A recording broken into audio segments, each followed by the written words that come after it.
অশান্ত চট্টগ্রামের পাহাড়ি অঞ্চল। খাগড়াছড়ি ও রাঙামাটিতে দুই পক্ষের সংঘর্ষে এখনও পর্যন্ত 4 জনের মৃত্যুর খবর পাওয়া গেছে। এই ঘটনায় আহত হয়েছেন অর্ধশতাধিক। পরিস্থিতি নিয়ন্ত্রণে 144 ধারা জারি করেছে প্রশাসন।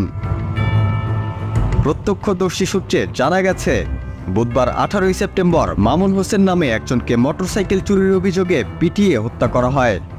এই ঘটনার প্রতিবাদে দীঘিনালা ডিগ্রি কলেজের শিক্ষার্থী ও স্থানীয়রা মিছিল করেন। মিছিলটি লারমা স্কোয়ারের দিকে অগ্রসর হলে এক পক্ষ তাতে বাধা দেয়। এ সময় দুই পক্ষের মধ্যে সংঘর্ষ বাধে। পরে সেখানকার দোকানপাটে অগ্নিসংযোগের ঘটনাও ঘটে। এ সময় পুড়ে যায় অন্তত 50 থেকে 60টি দোকান।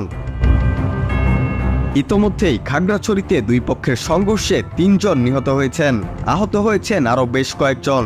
এই সংঘাতের জেরে আইন শৃঙ্খলা পরিস্থিতির অবনতি হওয়ায় খাগড়াছড়ি পৌর শহর ও জেলা সদরে 144 ধারা জারি করা হয়েছে। খাগড়াছড়িতে সহিংসতার ঘটনার প্রতিবাদে একটি বিক্ষোভ মিছিলের পর সহিংসতা ছড়িয়ে পড়েছে আরেক পার্বত্য শহর রাঙামাটিতেও। সেখানেও 144 ধারা জারি করা হয়েছে।